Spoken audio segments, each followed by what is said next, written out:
예, 우리가 이 사는 세상에는 이렇게 기념일들이 많은 것 같습니다.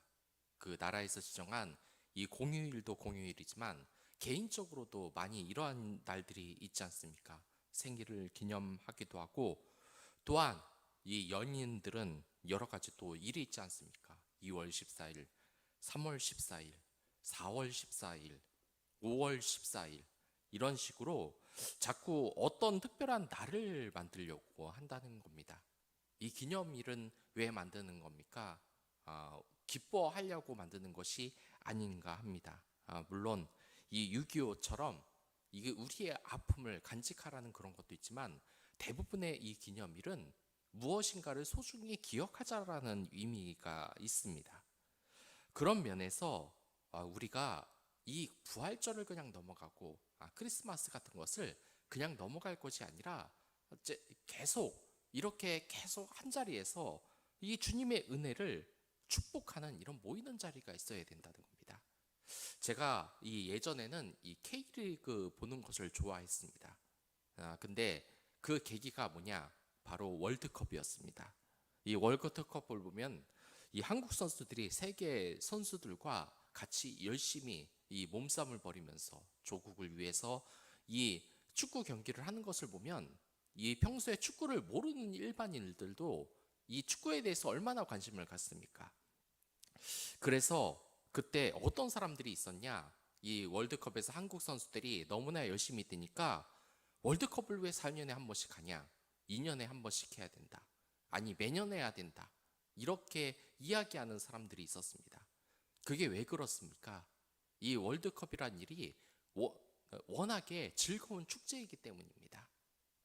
그리고 그 축제의 기분을 잊지 못해서 저는 K리그 경기장을 자주 찾았습니다. 이 K리그는 대부분 일주일에 축구 경기가 한 번이나 두 번쯤 있습니다. 그렇기 때문에 그런 축제 같은 분위기를 계속 느낄 수 있어서 이 월드컵 경기장을 찾아서 이 수원을 자꾸 응원하고 그랬던 일이 생각이 났던 겁니다. 그런데 우리의 신앙에서도 이런 것이 있어야 되지 않겠습니까? 크리스마스 너무나 기쁩니다. 부활절 너무나 기쁩니다. 그렇다면 그런 날이 매일 매일의 축제가 있었으면 좋지 않겠냐는 겁니다. 이 크리스마스 얼마나 두근두근 거립니까? 그런데 이 크리스마스가 지나면 뭔가 허하지 않습니까? 크리스마스가 다시 왔으면 좋겠는데. 그런데 이 믿음이 있으면, 성령이 있으면 우리에게는 1년 내내가 크리스마스인 겁니다. 왜냐? 임마누엘 하나님이 내 곁에 있다는 것이 성령님이 알려주시고 그것이 바로 크리스마스의 의미가 아니겠습니까? 말하고 싶은 것은 여러분들 날마다를 기념일로 또한 해피한 날로 잡으십시오. 저도 이 방콕 한번 다녀왔는데 이곳 외국에 워낙에 나가질 못하니까 한번 다녀오니까 이 방콕만 아른아른거리고 다시 거기 가고 싶다는 생각이 듭니다. 그래서 외국에 또 한 번 나갈 기회가 있으면 이라는 생각이 들 때가 있습니다. 우리의 신앙도 마찬가지입니다. 하나님과 정말 다시 한번 그 뜨거운 첫사랑을 느끼고 싶다. 하나님만을 뜨겁게 사랑하며 그 기쁘게 사람들과 교제했을 때를 기다리고 싶다. 내 전성기는 예수님과 함께 있었을 때다. 이 차가운 마음이 아니라 그 기념일로서 뜨겁게 하고 싶다. 오늘 본문에서 보면 이 에스더가 결국 이스라엘 민족을 구원한 날은 하나님의 불임절이 됩니다. 그들이 하나님의 민족이 이방 민족 악한 세력으로부터 구원을 받은 기쁜 날이라는 겁니다.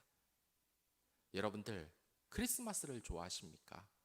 아니면 무슨 데이를 좋아하십니까? 자신이 생일날을 좋아하십니까? 그런 날이 365일 날 임할 수 있다는 겁니다. 그런 날이 매번 반복되면 얼마나 행복하겠습니까?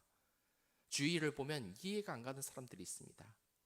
피곤한데 왜 새벽 기도 나오는지, 주일 예배 한 번도 피곤한데 수요 예배 금요 기도에 왜 나오는지, 그 사람들은 365일이 축제이기 때문입니다. 그렇게 축제로 살아가시는 여러분들이 됐으면 좋겠습니다. 오늘 직장에 나가서도 이 지겨운 거 언제 끝나냐가 아니라 내가 하나님의 복음을 전하는, 정말 이 세상에 하나님의 영향력을 전하는 기쁜 날이구나 하면서 이 하나님 말씀대로 살며 이 주님의 이름을 드높이는 하루가 됐으면 좋겠습니다.